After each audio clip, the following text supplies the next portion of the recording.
भक्त जो कि भगवान से बिछड़ा हुआ है, किंतु उसे समझ नहीं आ रही कि भगवान को प्राप्त कैसे करें। हर भक्त के सामने ये एक बड़ा भारी प्रश्न होता है कि भगवान को प्राप्त कैसे करें। वो रोता है, तड़पता है, आहें भरता है, और यदि सच पूछा जाए तो भगवान को भक्त को प्राप्त करना ही नहीं, क्योंकि भक्त भगवान को प्राप्त कर ही नहीं सकता। ये तो भगवान की कृपा होती है कि वो अपने आप को भक्त के समक्ष, भक्त के सामने प्रत्यक्ष कर देता है। अपने आप को, उसको भक्त को दर्शन देना ये भगवान का काम है। भक्त का काम नहीं है कि भगवान के दर्शन करे, भगवान का काम है कि भक्त को दर्शन दे।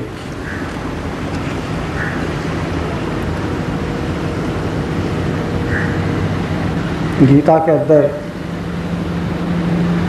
हम ऐसा मानते हैं कि हम इतनी साधना करते हैं, इतना हम पुरुषार्थ करते हैं कि हम एक दिन भगवान को प्राप्त कर लेंगे।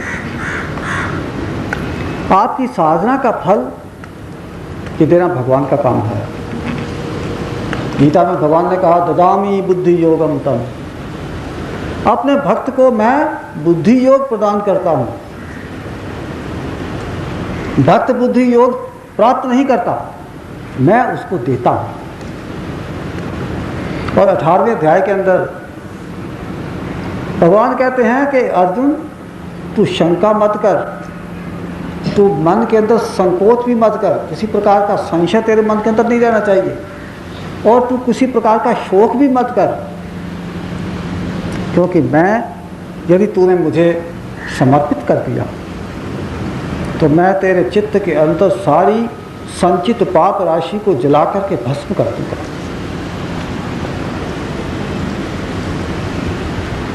मैं तेरी पाप राशि को जला करके भस्म कर दूंगा। तू अपनी संस्कारों को, पाप राशि को शुद्ध नहीं कर सकता। ये तेरा काम नहीं है, ये मेरा काम है, और मैं ही इसको कर सकता हूँ। तो मेरा कहने का भाव ये है कि जो कुछ देते हैं भगवान देते हैं। भक्त अपने पुरुषार्थ से ना तो भगवान को प्राप्त कर सकता है, ना माया का आवरण उतार सकता है, और ना अपने चित्त को शुद्ध ही कर सकता है। ये जितनी भी साधना है, जितनी भी उपासना है, ये केवल मात्र हृदय की तड़प है, हृदय की तड़प की अभिव्यक्ति है। इसके अतिरिक्त साधना उपासना का और कोई प्रयोजन नहीं। भगवान के समक्ष आत्मनिवेदन है, ये भगवान के समक्ष अपने आप को समर्पित कर देना है, यही साधना है। तो यहाँ भक्त का भाव जिस रूप में प्रकट हुआ है वो सुनिए। कैसे आ पाऊंगा तुम पे, कैसे आ पाऊंगा तुम पे, क्या बताऊं बालमा, क्या बताऊं बालमा। कैसे आ पाऊंगा तुम पे, कैसे आ पाऊंगा तुम पे, क्या बताऊं बालमा, क्या बताऊं बालमा। रास्ता कोई ना सूझे, रास्ता कोई ना सूझे,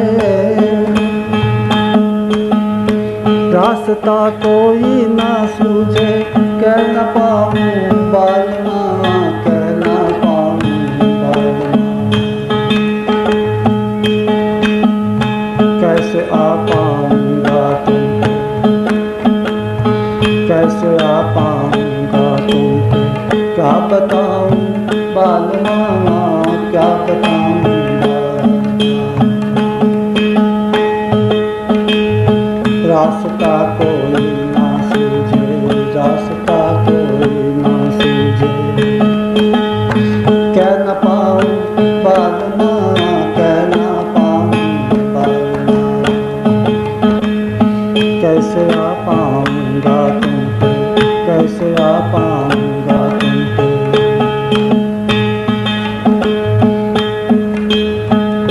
भी आने का करूं,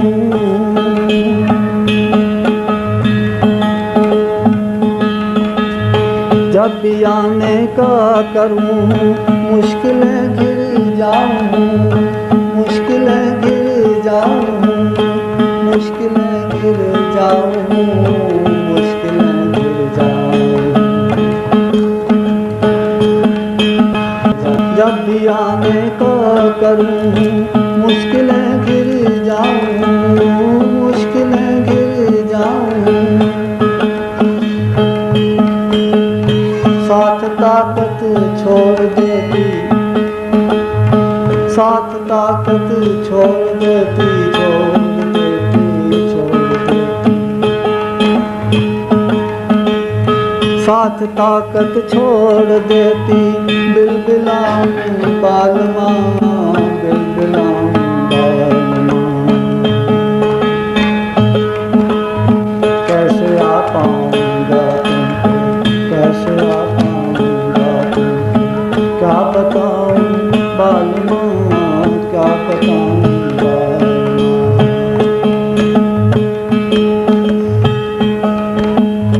क्या खता मुझसे हुई है, क्या खता मुझसे हुई है, तुम मेरे से दूर हो, तुम मेरे से दूर हो, तुम मेरे से दूर हो, तुम मेरे से दूर हो। क्या खता मुझसे हुई है, तुम मेरे से दूर हो। मैं रहूं हरदम ही रोती, मैं रहूं हरदम ही रोती, कसम खाऊं बालमा, कसम खाऊं बालमा। कैसे आ पाऊंगी तुम पे, कैसे आ पाऊं मैं तुम पे, क्या बताऊं बालमा, क्या बताऊं बालमा। रास्ता कोई ना सूझे, रास्ता कोई ना सूझे, कह न पाऊं बालमा, कह न पाऊं बालमा। कुछ तेरा पैगाम नहीं, कुछ तेरा पैगाम नहीं, कुछ तेरा पैगाम नहीं, शक्ल दिखलाते नहीं, शक्ल दिखलाते नहीं। कुछ तेरा पैगाम नहीं, शक्ल दिखलाते नहीं, शक्ल दिखलाते नहीं, शक्ल दिखलाते नहीं, शक्ल दिखलाते नहीं। मैं जगत में ही पड़ी हूँ, मैं जगत में ही पड़ी, तड़पड़ाऊं बालमा, तड़पड़ाऊं बालमा। कैसे आ पाऊं मैं तुमको, कैसे आ पाऊं मैं तुमको, क्या बताऊं बालमा, क्या बताऊं बालमा।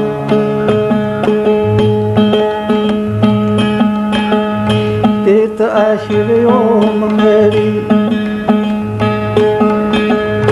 तीर्थ ऐश्वर्यों मेरी, ये है हालत हो गई, ये है हालत हो गई।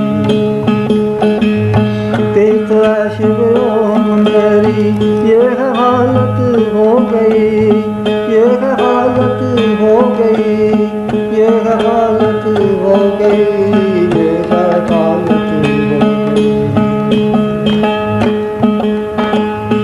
रूह दिल पिंजर बनी, रूह दिल पिंजर बनी, फड़फड़ाऊं बालमा, फड़फड़ाऊं बालमा। कैसे आ पाऊं मैं तुमको, कैसे आ पाऊं मैं तुमको, क्या बताऊं बालमा, क्या बताऊं बालमा। कैसे आता कैसे आता कैसे आता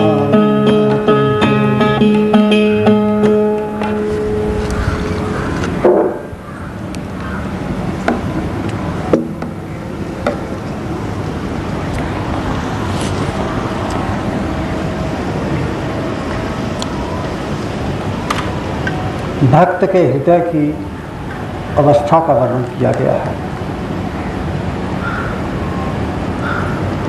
भक्त को कुछ समझ नहीं आती, कुछ सुझाई नहीं देता, क्या करे, कहाँ जाकर के अपने प्रीतम, अपने बालम प्रभु परमेश्वर पति को कहाँ जाकर के खोजे, कौन उसका रास्ता बतलाए।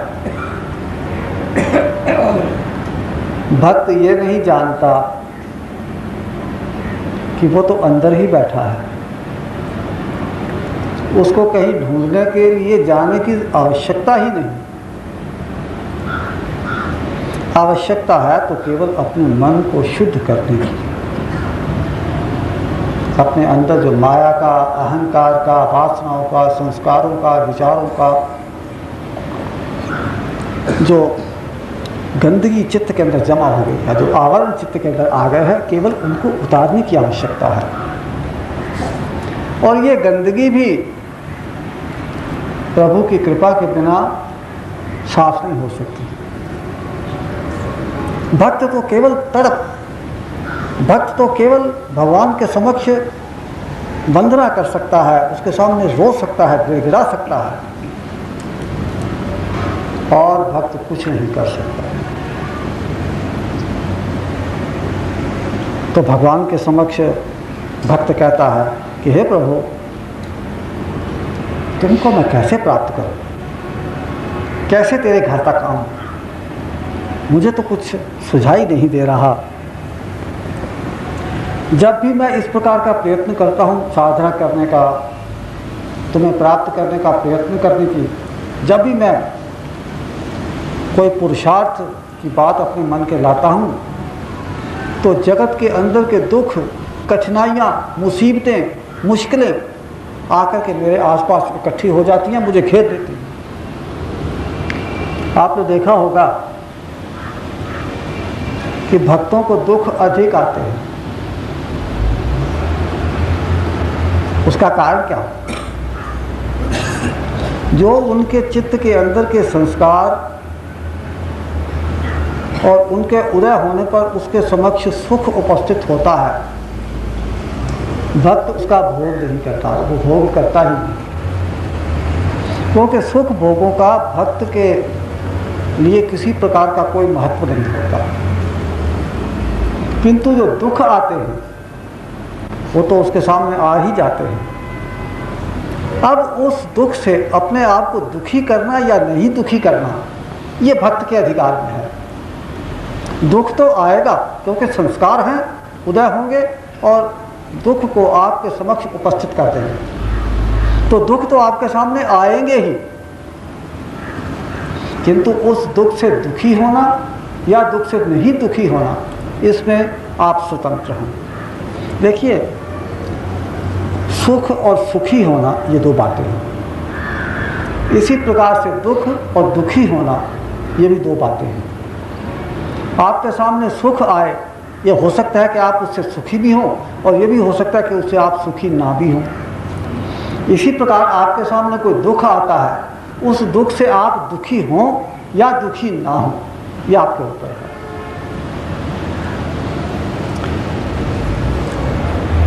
तो भक्तों के सामने दुख अधिक आते हैं, और जितने दुख उनके सामने आते हैं वो बाहर से कहीं से नहीं आते, वो अपने अंदर से ही उदय होकर उनके समक्ष प्रकट हो जाते हैं।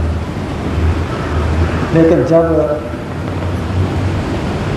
पुरुषार्थ करता है, भगवान को प्राप्त करने का प्रयत्न करता है, और भगवान की कृपा शक्ति अत्यंत तीव्र गति से जब क्रियाशील होती है, तो बड़ी शीघ्रता पूर्वक उसके चित्त के अंदर संस्कारों को बाहर निकालती है। तो जो संस्कार सुख के निकलते हैं, उनका महत्व भक्त के लिए नहीं होता, और जो दुख आते हैं वो बड़ी शीघ्रता पूर्वक निकलते चले जाते हैं, इसलिए उसके सामने दुख ही दुख उपस्थित होते जाते हैं, दुख ही दुख आते चले जाते हैं। किंतु जो सच्चा भक्त होता है वो कितने भी दुख आए उनसे वो अपने चित्त को दुखी नहीं करता।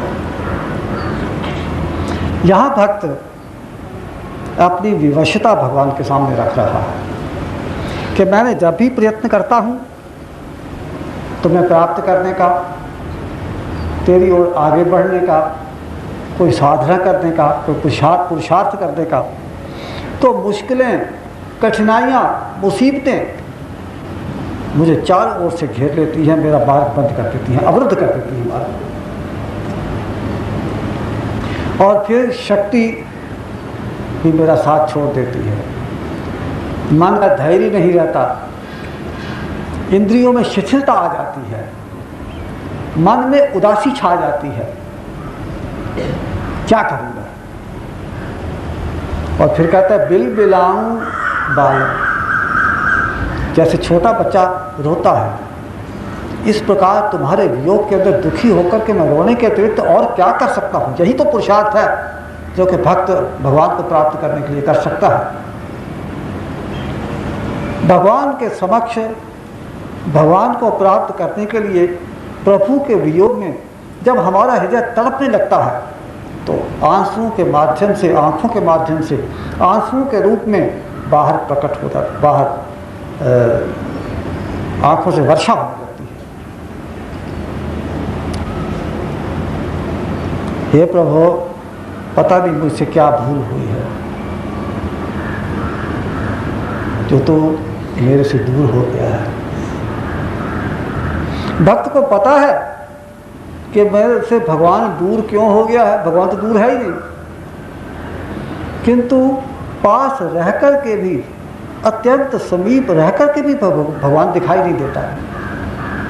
तो क्यों दिखाई नहीं देता ये भक्त को पता है, किंतु फिर भी भक्त कहता है, भगवान से प्रार्थना करता है कि ऐसी कौन सी मेरे से भूल हो गई है जो तुम मेरे से दूर हो। मेरा हृदय तुम्हारे दर्शन के लिए तड़पता रहता है। और फिर कहा कसमसाऊं बालमा, मेरा कसमसा रहता है, जैसे हृदय किसी को कपड़े को निचोड़ते हैं, पानी को, कपड़े को निचोड़ करके पानी को निकाल देते हैं, इस प्रकार से मेरे हृदय के अंदर जैसे कोई कपड़े को निचोड़ता है, इस तरह से मेरा हृदय निचोड़ा जा रहा है, कसमसा रहा है। ना तो तुम्हारी तरफ से कोई संदेश ही प्राप्त होता है, ना तुम कहीं दिखाई ही देते हो। हे प्रभु, मुझ पर कृपा करो, मेरी भूलों को क्षमा करो। मैं आपका बालक हूँ, मैं जीवात्मा हूँ, मैं एक स्त्री हूँ, तुम मेरे पति हो, तुम मेरे प्रियतम हो, तुम मेरे बालम हो, तुम मेरे साजन हो। इस पर तुम, इसलिए तुम मेरे ऊपर कृपा क्यों नहीं करते। अब मेरी तो ये हालत हो गई है कि जिस प्रकार प्राण शरीर का त्याग कर देते हैं और मृत शरीर वहाँ पर पड़ा रह जाता है, इसी प्रकार से रूह बिना प्राणों के जिस प्रकार से केवल एक पिंजर रह जाता है, इसी प्रकार से मेरे शरीर के अंदर की सारी शक्ति, सारा ओज, जितना कुछ भी करने का धैर्य या उत्साह था, वो सब समाप्त हो चुका है। और जिस प्रकार से पक्षी जाल के अंदर पड़ा फड़फड़ाता है, इसी प्रकार मैं इस जगत रूपी, इस माया रूपी भव बंधन के अंदर, भव सागर के अंदर, मैं एक बंधे हुए जाल के अंदर पड़े हुए पक्षी की तरह फड़फड़ा रहा। ये भक्त के हृदय की अवस्था का वर्णन यहाँ पर किया गया है। अब आप सब लोग अपने अपने चित्त के अंदर झांक करके देखो, आपके चित्त की क्या अवस्था है। जिस भक्ति का वर्णन संतों ने अपनी वाणी के अंदर किया है और जिस अवस्था का वर्णन शास्त्रों में यत्र तत्र सर्वत्र देखने को मिलता है, भक्ति के ग्रंथों में, श्रीमद् भागवत में, या दूसरे भक्ति के ग्रंथों में जो चित्त की अवस्था का वर्णन देखने को मिलता है, वैसे चित्त की अवस्था आपकी है या नहीं है। अभी तो ऐसा मालूम पड़ता है कि हमारे चित्त की अवस्था ये है कि भोगों की ओर हमारा मन लपकता है। जगत की प्रत्येक घटना हमारे चित्त को प्रभावित कर जाती है। गीता का 12वां अध्याय पढ़ो, भक्त के लक्षणों का वर्णन किया गया है। भक्ति के लक्षण क्या है? एक वाक्य के अंदर यदि कहना हो कि भक्त के लक्षण क्या हैं, तो भक्त का चित्त जगत के घटनाक्रम से प्रभावित नहीं होता, वही भक्त है। जिसका चित्त, किसी ने दो अपशब्द कह दिए तो क्रोध आ गया, कहीं को सुंदर रूप देख लिया तो मोहित हो गए, कहीं कोई धन प्राप्ति की इच्छा हुई तो झट मोह उपस्थित हो गया, खड़ा हो गया। कहने का भाव ये कि जगत की प्रत्येक घटना हमारे चित्त को प्रभावित कर देती है। जब चित्त की ये अवस्था है तो उसमें भगवान का प्रेम कहाँ समा सकता है? क्योंकि चित्त के अंदर से जब तक जगत के प्रति आकर्षण समाप्त नहीं होगा, जगत के प्रति जब तक आपकी आसक्ति समाप्त नहीं होगी, तब तक भगवान का प्रेम उस जगत के अंदर विकसित नहीं हो सकता। तो जगत के अंदर जो कुछ भी करता है भक्त, वो तो केवल मात्र अपना कर्तव्य मान करके करता है, कर्तव्य समझ करके करता है, और हृदय का जितना भी प्रेम होता है वो सब भगवान के लिए होता है।